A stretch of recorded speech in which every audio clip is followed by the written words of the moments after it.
नमस्ते फ्रेंड्स, आप सभी का बहुत बहुत स्वागत है। फ्रेंड्स, आज हम स्टार्ट करेंगे अपना थर्ड चैप्टर और चैप्टर का नाम है कहाँ से आता है यह विचार। राइट, तो स्टार्ट करते हैं। आप लोग थोड़ा चेक करिएगा कि स्क्रीन शेयर हुई है या नहीं।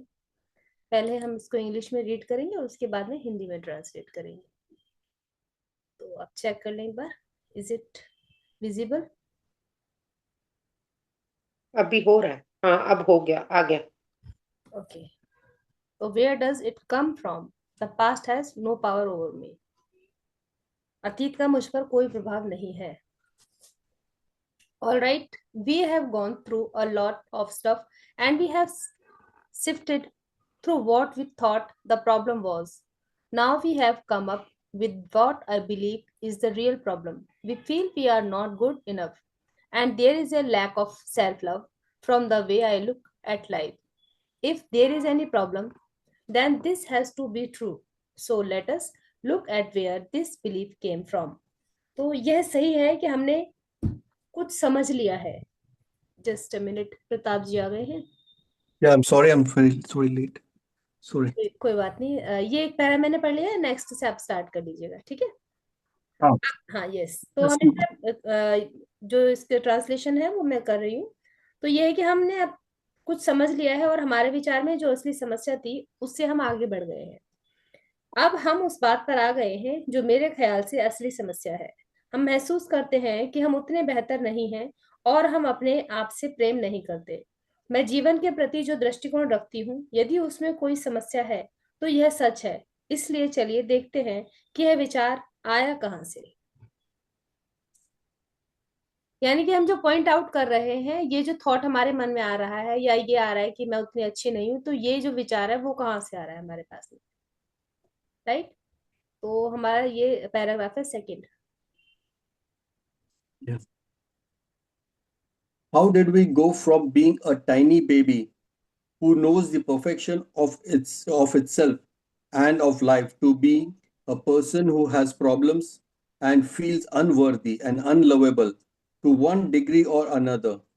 People who already love themselves can love themselves even more. जी, बहुत सुंदर। एक छोटा शिशु से जो अपने आप में और जीवन के प्रति संपूर्ण होता है, हम ऐसे व्यक्ति कैसे बन जाते हैं जो समस्याओं से घिरा होता है और किसी न किसी रूप में अपने आप को तुच्छ व प्रेम के अयोग्य समझता है। जो लोग पहले ही खुद से प्रेम करते हैं वे आगे भी खुद से कुछ अधिक प्रेम कर सकते हैं। यानी कि हमारी अपब्रिंगिंग जो है वो ये बता रही है। ठीक है, तो हम ये देख रहे हैं कि जब हम छोटे बच्चे थे तब हम इतने अच्छे थे या इतने हम प्यारे थे, अब क्यों ऐसा हो रहा है हमारे साथ में। जी। Think of a rose from the time it is a tiny bud. As it opens to full flower till the last petal falls, it is always beautiful, always perfect, always changing. So it is with us. We are always perfect, always beautiful, and ever changing. We are doing the best we can with the understanding, awareness, and knowledge we have. As we gain more understanding, awareness, and knowledge, then we will then we will do things differently. गुलाब के बारे में सोचिए। जो पहले एक छोटी सी कली होती है वह पूर्ण विकसित होकर फूल बनता है और अंतिम पंखुड़ी गिरने तक हमेशा खूबसूरत, हमेशा संपूर्ण, हमेशा परिवर्तनशील होता है। यही हमारे साथ होता है। हम हमेशा संपूर्ण, हमेशा खूबसूरत और सदैव परिवर्तनशील होते हैं। हम अपनी समझ, जागरूकता और ज्ञान के साथ श्रेष्ठ कार्य कर रहे हैं। जैसे जैसे हम और अधिक समझ, जागरूकता व ज्ञान प्राप्त कर लेंगे तो हम अपने कार्यों को कुछ अलग प्रकार से करेंगे। हमारे साथ क्या होता है, जब बच्चे हम होते हैं तब तो वो जो हमारा बचपन होता है वो पूर्ण होता है। पूर्ण कैसे कि उस टाइम आप खुश हो, मजे से गा रहे हो, जो मन कर रहा है वो कर रहे हो। जब आप यंग होते हो तो आपके अंदर एक अलग से बदलाव आता है। राइट, तब आप एक जिंदगी में जदोजहद में जूझ रहे होते हो। फिर आपको लगता है कि मैं प्यार के योग्य नहीं हूँ और इस तरह की हमारे अंदर बातें आनी शुरू हो जाती है। और जब हम बुजुर्ग हो जाते हैं यानी कि ओल्ड एज में आ जाते हैं, तब ये चीजें हमारे अंदर और ज्यादा बढ़ जाती है। वो जो फियर है वो और ज्यादा बढ़ जाता है। राइट। तो इन्होंने क्या कहा है कि फूल की तरह हमको बनना चाहिए कि लास्ट की एक पंखुड़ी होने तक भी वो खूबसूरत ही है। गुलाब को कभी कोई ये नहीं कहेगा कि ये बदसूरत है, चाहे उसमें पूरा का पूरा फूल है, चाहे कुछ पंखुड़ियां गिर गई हैं, but still that is beautiful. ठीक है, चलिए अब हम आते हैं mental house ji. mental house cleaning. Now is the time to examine our past a bit more, to take a look at some of the beliefs that we have been running, that have been running us. जी, मानसिक शुद्धिकरण है Some हम करेंगे। अब हम अपने अतीत के बारे में थोड़ा और परखने की जरूरत है हमें, ताकि हम उन सभी विश्वास पर नजर डाल सकें जो हमें चला रहे हैं, यानी कि जो हमारे बिलीफ सिस्टम है जो हमने अपने अंदर डाले हुए हैं। हाँ जी। some people find this part of the cleansing process very painful, but it need not be. We must look at what is there before we can clean it out. कुछ लोगों को सफाई प्रक्रिया का यह हिस्सा बहुत पीड़ादायक लगता है, लेकिन ऐसा होना जरूरी नहीं। सफाई करने से पहले हमें देखना चाहिए कि अतीत में क्या है। मेंटल क्लीनिंग अगर हम करते रहेंगे अपनी, तो क्या होगा, वो हमारे लिए इजी रहेगा लाइफ। जी। If you want to clean a room thoroughly, you will pick up and examine everything in it. Some things you will look at with love, and you will dust them or polish them to give them the new beauty. Some things you will see that need refinishing or repair, and you will make a note to do that. Some things will never serve you again, and it becomes time to let those things go. Old magazines and newspapers and dirty paper plates can be dropped into the waste basket very calmly. There is no need to get angry in order to clean a room. बहुत बढ़िया, ये आजकल मेरा चल रहा है ये है ना, ये क्या बता रहा है आपको, बहुत ध्यान से इसको सुनने की जरूरत है। मतलब हमारा जो फिजिकल वर्ल्ड है वो, और आपका जो स्पिरिचुअल वर्ल्ड है वो, और मेंटल, सब कुछ क्या होता है, एक ही उसमें चल रहा होता है, प्लेन के अंदर। कैसे चलता है कि यदि आप किसी कमरे को अच्छी तरह साफ करना चाहते हैं, तो आप उसमें मौजूद हर चीज को उठा उठा कर देखेंगे। कुछ चीजों को आप प्यार से देखेंगे और उसकी सफाई करके साथ तथा उसको क्या करेंगे, चमका करके उसे एक नया और सुंदर बनाएंगे। कुछ चीजों को फिर से नया रूप देने या मरम्मत की जरूरत होगी, और आप उन्हें ध्यान में रख लेंगे कि इसको मुझे बाद में ठीक करवाना है। कुछ चीजें दोबारा कभी आपके काम नहीं आएंगी, और उन चीजों को हटाना जरूरी हो जाता है। पुरानी पत्रिकाओं और अखबारों तथा गंदे पेपर प्लेटों को निश्चिंत होकर कचरे के डिब्बे में डाला जा सकता है। एक कमरे की सफाई करने में क्रोधित होने की कोई जरूरत नहीं है। रूम जब क्लीन हम करते हैं तो हम ये चीज देखते हैं कि जो चीज हमारे काम की है हम उसे रख लेते हैं। कोई चीज ऐसी होती है कि बेकार है, कभी काम आ जाएगी, तो उसको थोड़ा सा क्लीन किया रखते हैं। जो बिल्कुल ही बेकार होती है उसे हम फेंक देते हैं। सेम अब आगे ये हमें हमारे मस्तिष्क के बारे में बता रहे हैं जी।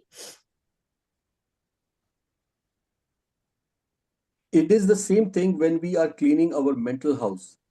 There is no need to get angry just because some of the beliefs in it are ready to be tossed out. Let them go as easily as you would scrap bits of food into the trash after a meal. Would you really dig into yesterday's garbage to make tonight's meal? Do you dig into old mental garbage to create tomorrow's experience? जी, इसको भी बहुत ध्यान से सुनिएगा कि बिल्कुल ऐसे ही जैसे अभी कमरे की क्लीनिंग बताई है, बिल्कुल वैसे ही अपने मन मस्तिष्क के घर की सफाई करना है। केवल इसलिए क्रोधित होने की कोई जरूरत नहीं है क्योंकि उसके कुछ विश्वास खत्म करने योग्य हैं। उन्हें उतनी ही आसानी से जाने दें जितनी आसानी से आप भोजन करने के बाद बचे हुए टुकड़ों को कूड़ेदान में फेंक देते हैं। क्या आप आज का भोजन तैयार करने के लिए पिछले दिन के कूड़ेदान में हाथ डालेंगे? क्या आप आने वाले कल के अनुभव तैयार करने के लिए पुराने मानसिक कूड़े को कुरेदते हैं?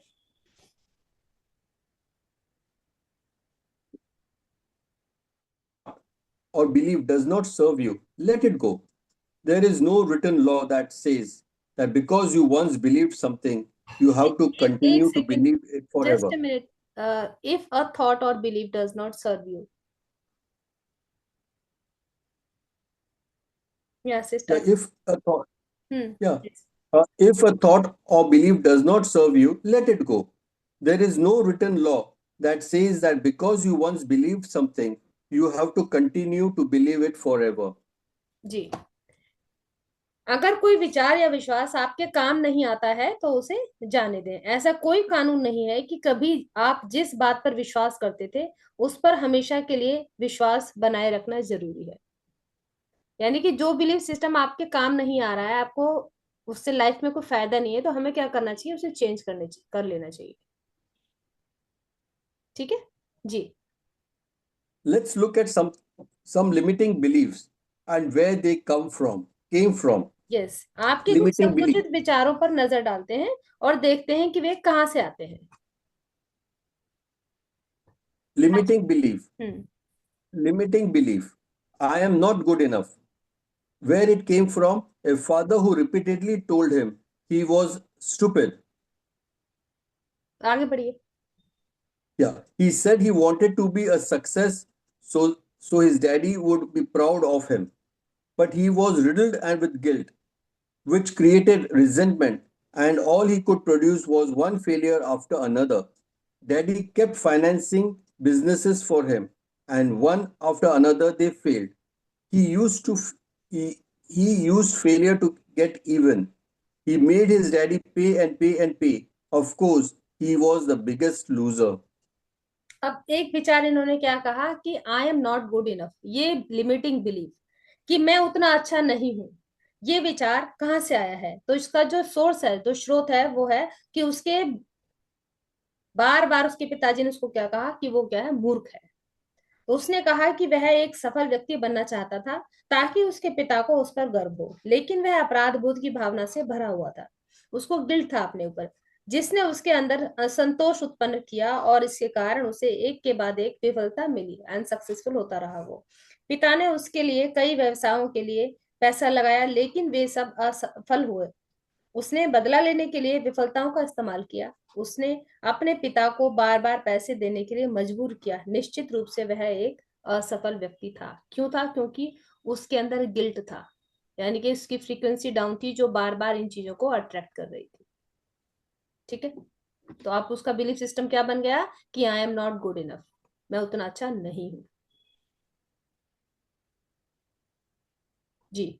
Limiting belief, lack of self love, where it came from, trying to win daddy's approval. The last thing she wanted was to be like her father. They couldn't agree on anything and were always arguing. She only wanted his approval, but instead all she got was criticism. Her body was full of pains. Her father had exactly the same kind of pains. She did not realize her anger was creating her pains, just as her father's anger was creating pain for him. जी। दूसरा है विचार जो limiting belief है कि अपने आप से प्रेम की कमी, लैकिंग ऑफ सेल्फ लव। तो ये कहाँ से आया? वह पिता की स्वीकृति पाने की कोशिश कर रही थी। एक और एग्जांपल, वह अपने पिता की तरह बिल्कुल नहीं बनना चाहती थी। वह किसी भी मुद्दे पर सहमत नहीं होते थे और उनके बीच हमेशा बहस होती थी। वह सिर्फ अपने पिता की स्वीकृति चाहती थी, लेकिन उसकी बजाय उसे सिर्फ आलोचना मिली। उसके शरीर में पीड़ा भरी हुई थी। उसके पिता के शरीर में भी उसी प्रकार की पीड़ा थी। वह समझ नहीं पा रही थी कि उसका दोष, उसका रोष उसके दर्द की वजह है। जिस प्रकार उसके पिता का गुस्सा उनके शरीर में दर्द उत्पन्न कर रहा था। तो इस पैरे से बिल्कुल आप ध्यान से समझ लें कि जब हम क्रिटिसाइज करते हैं, या हम अपने को करें या दूसरे को करें, तो बॉडी में पेन आते हैं। जो जॉइंट्स में पेन जिन लोगों को है, वो ये समझ लें कि वो क्या कर रहे हैं, वो क्रिटिसिज्म के शिकार हैं। तो या तो खुद को क्रिटिसाइज करते हैं या वो दूसरों को क्रिटिसाइज कर रहे होते हैं। जी। Limiting belief, life is dangerous. Where it came from, a frightened father. Another client saw life as grim and harsh. It was difficult for her to laugh, and when she did, she would become frightened that something bad would happen. She has been reared with the admonition, don't laugh or they might get you. जी। दूसरा है जीवन खतरनाक है, life is dangerous. बहुत सारे लोग बोलते हैं ना, अरे जिंदगी तो बड़ी खतरनाक है, बड़ा ही खराब है सब कुछ। बहुत लोगों का बिलीफ होता है ये। तो कहाँ से आया ये? अ फ्राइटेंड फादर, एक डरा हुआ पिता जिसने अपने बच्चे की परवरिश की है। तो एक और एग्जांपल है कि एक ग्राहक को जीवन में बहुत दुखों से भरा और कठिन नजर आता था। जो जिंदगी है उसमें बहुत दुख है और बहुत ही कठिनाइयां हैं। उसके लिए हंसना मुश्किल था, और जब वह हंसती थी तो इस बात से डर जाती थी कि कुछ बुरा हो जाएगा। उसे इस चेतावनी के साथ बड़ा किया गया था, हंसो मत वरना वे तुम्हारा बुरा करेंगे। Limiting belief. I am not good enough. Where it came from, being abandoned and ignored. It was difficult for him to talk. Silence had become a way of life for him. He had just come off drugs and alcohol and was convinced that he was terrible. I discovered his mother had died when he was very young and he had been reared by an aunt. The aunt seldom spoke except to give an order, and he was brought up in silence. He even ate alone in silence and stayed quietly in his room day after day. He had a lover who was also a silent man. He had a lover who was also a silent man, and they spent most of their time alone in silence. The lover died, and once again he was alone. जी, next example इन्होंने फिर से लिया है कि I am not good enough, मैं उतना अच्छा नहीं हूँ। त्यक्त और उपेक्षित होना, यानी कि अपने आप को फील करना कि मेरे साथ में कोई नहीं है, मुझे सबने छोड़ दिया है और मुझे इग्नोर किया जा रहा है। ये बिलीफ कहाँ से आता है? इस सोच से आता है। तो उसके लिए बात करना बहुत कठिन था, उसके लिए चुप रहना जीवन जीने का एक तरीका बन गया था। उसने अभी अभी नशीले पदार्थों वह शराब छोड़ी थी और उसे यकीन हो गया था कि वह बहुत बुरा है। मैंने पाया कि जब उसकी माँ की मृत्यु हुई तब वह बहुत छोटा था और उसका लालन पालन उसके एक रिश्तेदार ने किया था। वह रिश्तेदार केवल कोई आदेश देते समय ही उससे बात करती थी और उसे चुप्पी में पाला गया। वह खाना भी चुपचाप अकेले में खाता था और चुपचाप अपने कमरे में पड़ा रहता था। उसका एक प्रेमी था, वह भी एक चुपचाप रहने वाला व्यक्ति था और वे अपना अधिकांश समय अकेले में चुप रह करके बिताते थे। प्रेमी की मृत्यु हो गई और एक बार फिर से वह अकेला हो गया। तो किसकी वजह से ये चीज हुई? ये क्या अट्रैक्ट कर रहा है?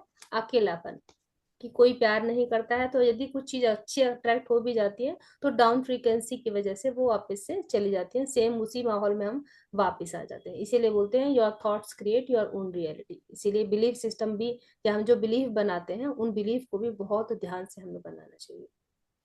तो आई थिंक आज इसको यहीं पे हम खत्म कर देते हैं। जो एक्सरसाइज है वो हम कल कर लेंगे। अभी हम आपस में एक दूसरे का जो भी आप लोग को समझ में आया है यहाँ पे, हम वो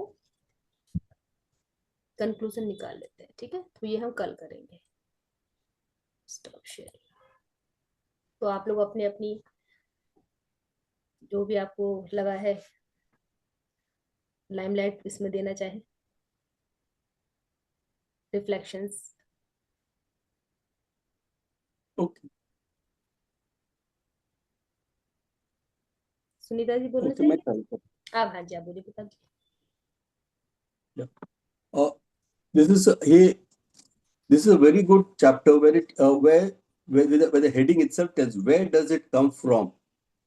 That means it brings us to go inside a thought. So anything that says ना कुछ कहने के पहले सोचो उसके पहले before you take any action, whether it's right or wrong. That means what you're trying to find out where it is coming from, whatever thought that has come. We have to first see whether it has got a lot of negativity, what you call complexity, all those wrong deeds thing is there. We identify that, and then we have to clean it. So important part here it comes is identify what is it coming from our old belief system, and you'll find that every time we pass, we need not stick to one belief system because of our awareness, knowledge, and this thing. We have to always upgrade ourselves, remove something. Just like when we clean our house, items when we bring it to the house at that point of time, it was necessary. It was okay at that point of time. But as we grew, as we mature, as we further, those things becomes redundant and they need to be thrown. Something need to be kept aside for or need to be cleaned. Or the old chair, it could need to have waxing is to be done so that it looks good. So those some parts we have to identify what needs to be held, what needs to be thrown away, and when we do that, we should not feel that it's hurting me, because that is not attachment should not be there. We know that it has to go. It's not serving my purpose. It's not serving my good intent or for my good, for my better. I should do so. Similar fashion, is in our thought process also we need to do cleaning. It's a very tough thing to do cleaning because a lot of emotions are attached to each of the thought system and to our belief system.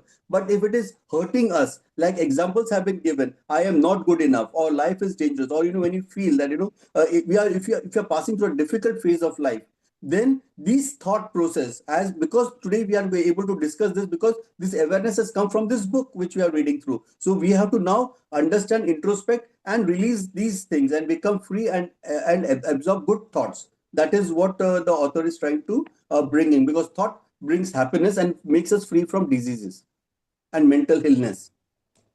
Right, thank you. आपने पूरा chapter बहुत ही खूबसूरती से explain किया, तो thank you Pratap जी। बिल्कुल बढ़िया। हाँ जी सुनीता जी।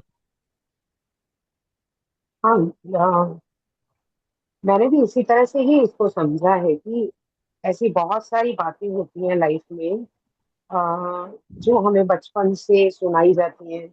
उनका इतना गहरा प्रभाव पड़ता है हमारे ऊपर कि हमारा पूरा कैरेक्टर ही चेंज हो जाता है। तो हम क्या होते हैं और क्या बन जाते हैं। एक्चुअली हम अंदर से कुछ और बनना चाहते हैं, कुछ करना चाहते हैं, मगर हमारे ऊपर इतना फोर्सली वो वर्ड्स वर्क कर जाते हैं कि हम क्या बनना चाहते हैं, क्या बन जाते हैं। तो उन्होंने शुरू में एक एग्जाम्पल दिया, एक रोज फ्लावर का। तो वो यही बताना चाह रहे कि एक बच्चा जब छोटा होता है और वो उसको कोई फर्क ही नहीं पड़ता, उसको कोई फर्क नहीं पड़ता, कुछ भी कहे कुछ भी करे। मगर जैसे जैसे वो बड़ा होता जाता है तो उसको जो हमारे बाहर से शब्द सुनाई देते हैं, उन शब्दों का उसकी लाइफ पे बहुत गहरा प्रभाव पड़ता है। तो वहां पे हमें भी केयरफुल होना चाहिए कि हम अपने, एटलीस्ट जब हम ये समझ गए अपने लिए, तो हम इस एज में हमें अपने बच्चों के लिए उस तरह के शब्दों का इस्तेमाल ना करके उनको ज्यादा आगे बढ़ने का वो करना चाहिए। तो रोज की ब्यूटी तो एंड तक वैसी ही बनी रहती है, मगर हमारे साथ ऐसा नहीं होता। हम जैसे जैसे आगे जाते रहते हैं तो वैसे वैसे ही हमारी टेंशन से हमारा सारा जो है कैरेक्टर ही अलग होता चला जाता है। फिर उन्होंने बार बार यही समझाया कि अगर मैं अच्छा नहीं हूँ या मैं अपने आप से प्यार नहीं कर पाता, तो उन सब के पीछे भी कारण वही है जो हमने दूसरों से अपने लिए सुने। जब उन्होंने हमें ये पढ़ाया से सिखाया कि तुम ऐसे ही हो, तुम स्टूपिड हो, तुम कुछ नहीं कर सकते, तुमसे कुछ हो ही नहीं सकता, ऐसे वाले शब्द जब हमने सुने तो अपने ऊपर हमारा यकीन ही चला गया। हमें ये लगने लगा कि हम तो कुछ कर ही नहीं सकते। तो अभी फिर उन्होंने एक एग्जांपल ये भी दिया कि अगर हम घर में रहते हैं तो हम किस तरह से अपने कमरे की सफाई करते हैं। तो उसी तरह से अब हमें अपनी माइंड की भी सफाई करनी है। उसमें जितने भी अननेसेसरी बिलीफ, अननेसेसरी थॉट्स हमारे अंदर भर दिए गए हैं ना, अब हमें इन सबको निकालना है। और इनसे कोई फर्क नहीं पड़ता, आपकी लाइफ में कोई फर्क नहीं पड़ता, मगर आप आगे प्रोग्रेस करेंगे, ये आपको फायदा जरूर देगा, है ना। तो इसी तरह से सभी स्टेप्स उन्होंने जो लिए हैं, तो मैं इसी तरह से उसको समझ पाई हूँ कि ये जो भी हमारे ऊपर प्रभाव पड़ा है हमारे आउटर वर्ल्ड का ही पड़ा है। तो अभी कम से कम ये हो सकता है हम इससे, अब हमारा टाइम तो निकल गया, हम तो कुछ कर नहीं सकते। हमारा तो जो था हमारे पेरेंट्स ने में जैसे ब्रिंगिंग आ गई, अब ब्रिंगिंग हम तो अब बन गए।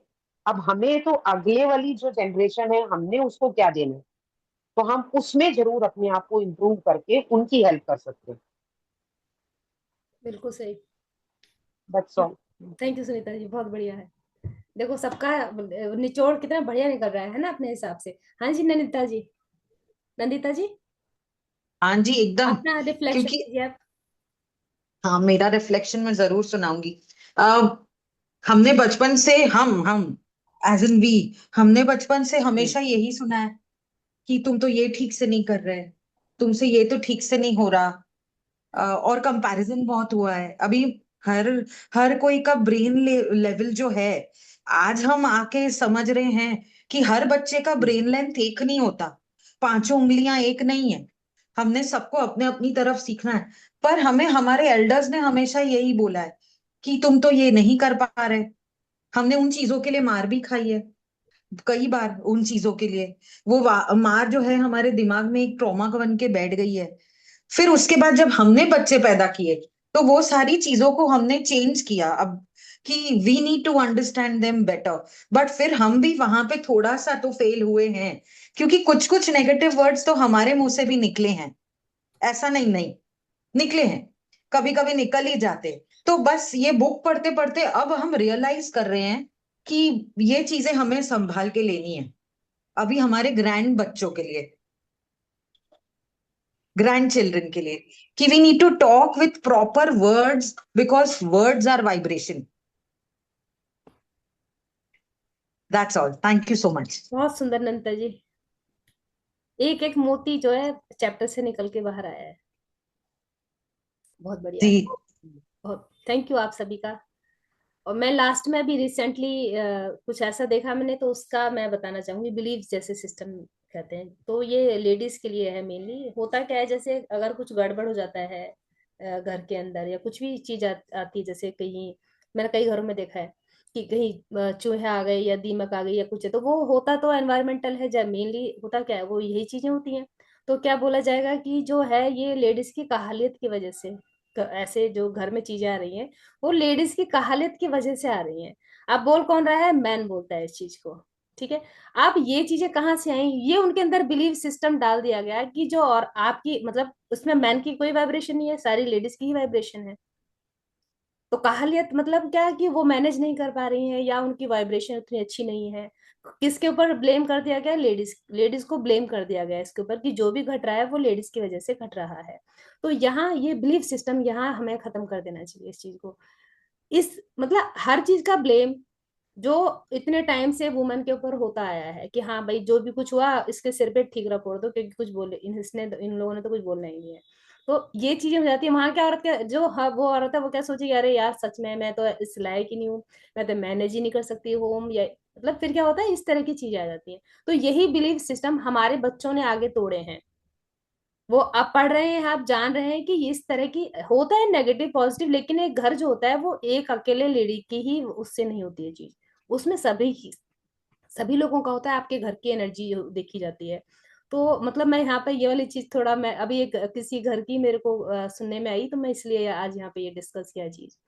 तो उनको बोला गया कि तुम्हारे जो है ना, मतलब इस तरह से तुम्हारा मैनेज अच्छा नहीं है, आपको आप घर नहीं मैनेज कर पाओगे, बड़ा घर नहीं मैनेज कर पाओगे, तो आपको जरूरत नहीं है, आपको बड़ा घर नहीं दिया जाएगा, तो आप कोई छोटा मोटा घर लेकर के रहो।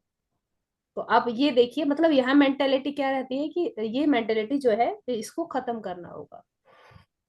राइट। तो ये यही तो बिलीफ सिस्टम है उनका। बिलीफ सिस्टम जो पीछे से चलता आ रहा है, वो चाहे कुछ भी कर रहे हैं, ठीक रह किसके ऊपर फोड़ देते हैं? लेडीज के ऊपर। सबकी नहीं मैं बात कर रही हूँ, सभी लोगों के जो बिलीफ सिस्टम है वो उतने लिमिटेड नहीं है। आजकल सब लोग बच्चे पढ़ रहे हैं और भी आगे बढ़ रहे हैं, लेकिन कहीं क्या है, लकीर के फकीर जो लोग रह गए हैं, उनको बदलने के लिए बहुत जरूरी है ये जो चीजें हैं, उनमें हमें क्या करना चाहिए, एक कान से सुन के दूसरे से निकाल देना चाहिए। And you should be take stand. Stand क्या लेना, लड़ना नहीं है उसमें, हमें क्या करना है, अपनी वाइब्रेशंस को अप करके रखना है। क्योंकि यदि आप श्रिंक हो जाओगे तो वही लिमिटिंग बिलीफ जो है वो आगे पनपते रहेंगे। ठीक है ना। तो ये चीजें हैं, मैंने नया जो कुछ थोड़ा सा ऐड किया, वो मैंने अभी प्रैक्टिकल जो अभी मैंने लाइफ में भी देखा था। किसी से अभी मेरी बात हो रही थी, तो उनके मतलब मैंने सुना, तो मुझे बड़ा अजीब लगा। मैं, गॉड क्या क्या चीज है ये। तो इस तरह से, और फिर क्या होता है इसी ये। पे हाँ जी। हाँ आप बोलिए बोलिए बोलिए। हाँ मैं बोल रही हूँ, फिर यही बिलीफ सिस्टम क्या होता है, आगे जनरेशन टू जनरेशन आगे चलती रहती हैं चीजें। तो फिर ग्रोथ कहाँ से होगी? आप सॉल्यूशन जो है वो सॉल्यूशन ढूंढे, बजाय किसी को ब्लेम करने के या ये बिलीफ सिस्टम बनाने के कि इस वजह से ऐसा हो रहा है।